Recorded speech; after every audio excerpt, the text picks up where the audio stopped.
Pag-aralan mong magpikil sa sarili, mangmang lamang ang nagtatanim ng galit.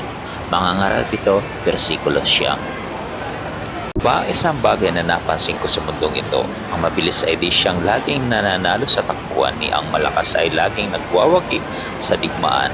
Ang matalino ay di laging nakakasumpong ng kanyang mga kailangan at di lahat ng marunong ay yumayaman. Napapansin ko rin na di lahat ng may kakayahan ay nagtatagumpay, lahat ay dinaratnan ng malas. Mangangaral siyang 11.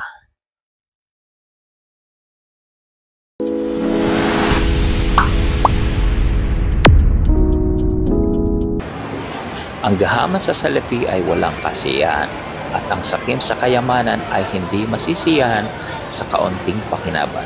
Ngunit ito man ay walang kabuluhan. Mangangaral 5, versikulo 10. Ang mabuting pangalan ay mas mahalaga kaysa mamahaling pabango, at ang kamatayan ay higit na mabuti kaysa araw ng kapanganakan.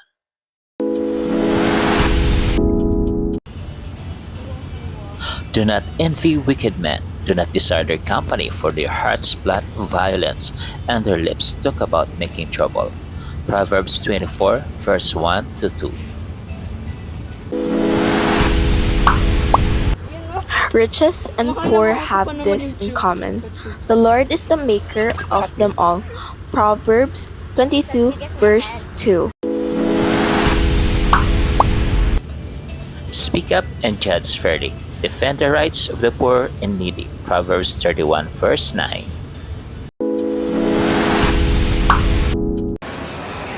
Ang matalino ng dadaya ay para na ring mangmang. Ang suhol ay sumisira sa dangal ng tao. Mangangaral 7, versikulo 7.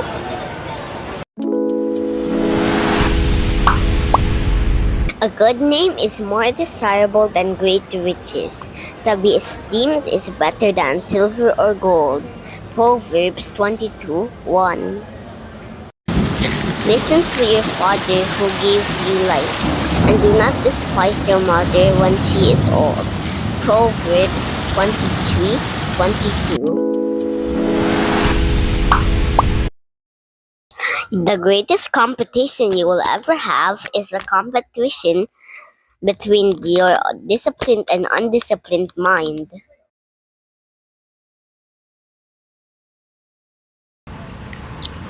Never grocery shop on an empty stomach. Victor J. Boschini. Ang kagandahang loob ay huwag ipagkait sa kapwa kung ikay may kakayahan na ito ay magawa. Kawikaan 3:27. Unahin mo sa lahat, pagtuklas ng karunungan, ito'y pilitin mong mata mo kahit gaano kamahal. Kawikaan 4:7. Kung meron ka ngayon ng kanyang kailangan, huwag nang sabihing, bumalik at bukas ibibigay. Kawikaan 4:28. Friends and good manners will carry you where money won't go.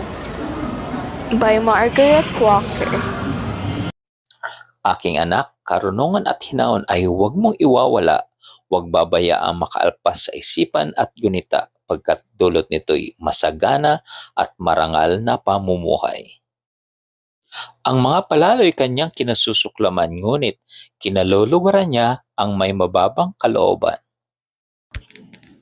Ang taong puro pangako lamang ay parang ulap at hanging walang dalang ulan.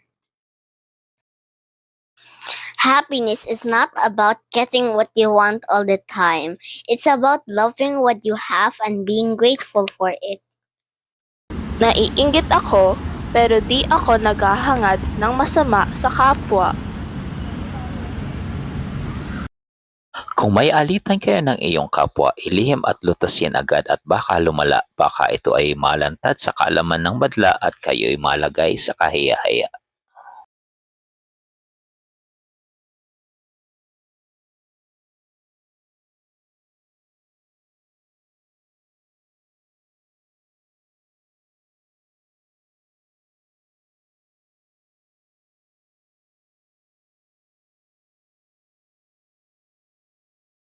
Alam niyo ba na mas higit at matimbang ang pag-ibig ng Diyos kaysa ating kaparusahan dahil sa ating kasalanan? Nako, tunay ngang nakakapagpabago ng ugali ang salapi.